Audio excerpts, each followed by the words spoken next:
Hey guys, Dodge Landisman here. Want to give you a quick update. I tried to get direct coverage at the Nikki Haley event and did for about a half hour until they kicked me out.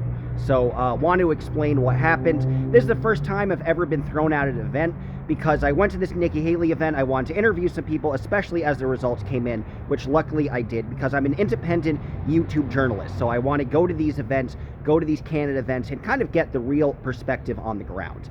And when I was talking with people, I tried to be sympathetic to kind of get them to be honest and really express themselves truthfully.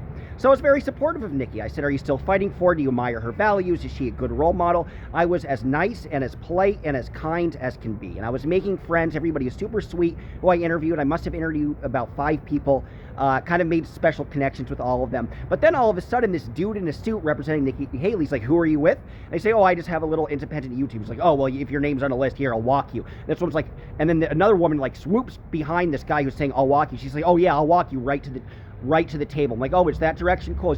And she's like, I'll walk you right to where the badges are so you can get a badge. So super uptight.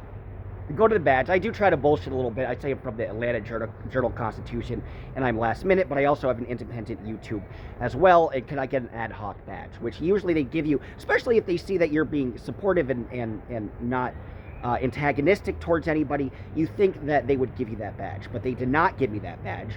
And then the guy said, you have to go. If your name's not on the list, you have to go. And I said, well, what if I just take notes? I won't record. He said, no, you can't be interviewing people. And in the beginning, that's how it all started. He said, oh, you don't have a badge? Are you interviewing people? And yeah, because I'm a YouTube journalist and I want to connect with supporters in a kind way. And I thought part of being in a campaign is being open to the press and being open to independent media. Newsflash. It's not anybody else. It's not even the Donald Trump campaign. It's not Marianne Williamson or Dean Phillips, obviously. But Nikki Haley is hostile. The Nikki Haley campaign is hostile to the independent and non-mainstream press. I was somebody as a YouTube journalist who was in there for 30 minutes making friends, asking polite questions, making connections with people, and as we watched the results came in. Was not causing a scene, was not making anybody feel uncomfortable.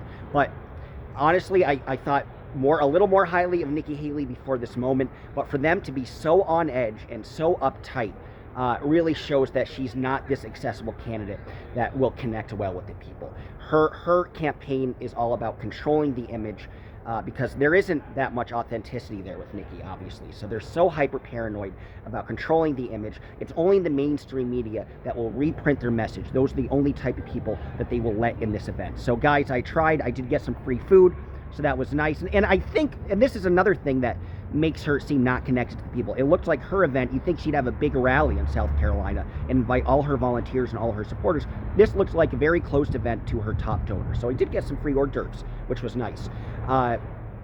But yeah, it was the fact that it's on the big primary night, that it's this closed off event. She has rallies saying she wants everybody to come and hear her speak, but on the day of, she doesn't show that same kindness to the people who have been supporting her campaign. This is a great example of corporate campaigns trying to trample democracy. So I said to the Nikki Haley campaign, I'll do a video. It's not going to be a nice one.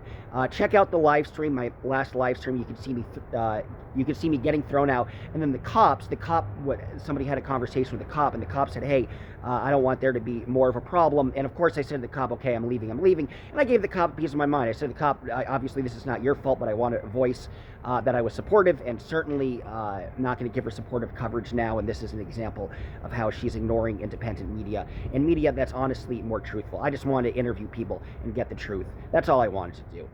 And they called the police on me. The officer knew the whole situation would have arrested me had I tried to go in. Obviously, I was not going to try to go in. But if you want to catch that little moment on the live stream, you can. I might have gone out in or out a couple times. But yeah, guys, I'm sorry. I tried to get you the results and tried to film Nikki Haley in real time. Not happening. The results are bad. 63%. Nikki had to get over probably 40% to have a fighting chance. So she's going to limp until Super Tuesday, and knowing that this is how she treats independent media and people who are interested in her campaign, it's not worth following her to Texas. So we'll go right on, do some border stuff, and then do the Scientology stuff. But yeah, guys, sorry to disappoint you. And Nikki Haley campaign, you suck. Bye-bye.